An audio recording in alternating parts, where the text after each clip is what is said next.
আসসালামু আলাইকুম ওয়া রাহমাতুল্লাহি ওয়া বারাকাতুহু।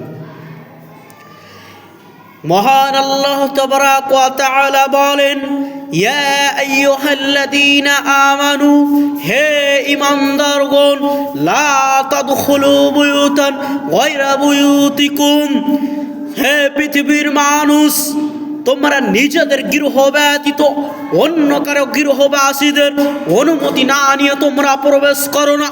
তোমরা কারো বাড়িতে যদি প্রবেশ তোমাদেরকে করতে হয়, বিনা অনুমতি ছাড়া প্রবেশ করা যাবে না। হাত্তা, ততক্ষণ পর্যন্ত, তাস্তাসিনু ওয়া তুসাল্লিমু আলা আহলিহা, যতক্ষণ পর্যন্ত সেই বাড়িওয়ালাকে সালাম না দিবে, যতক্ষণ পর্যন্ত সেই বাড়িওয়ালার অনুমতি না দিবে, সেই বাড়িতে প্রবেশ করা যাবে না।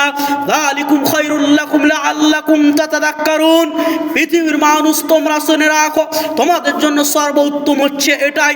আর আল্লাহ তাবারাক ওয়া তাআলা বলে, আজ আমরা আমাদের পরস্পরের বাড়িতে যদি ঢুকি, আজ আমরা আমাদের প্রতিবেশীর বাড়িতে যদি প্রবেশ করি, বেহাইয়ার মতন করে, কুকুর শিয়ালের মতো সেই বাড়িতে প্রবেশ করি, সেই বাড়িতে আজ আমরা সালাম দিই না। অতএব সম্মানীয় শ্রোতা মণ্ডলী, আপনারা সাবধান হয়ে যান, কেননা আল্লাহ তাবারাক ওয়া তাআলা তিনি পবিত্র কোরআন কারীমের মধ্যে আদেশ দিয়েছে।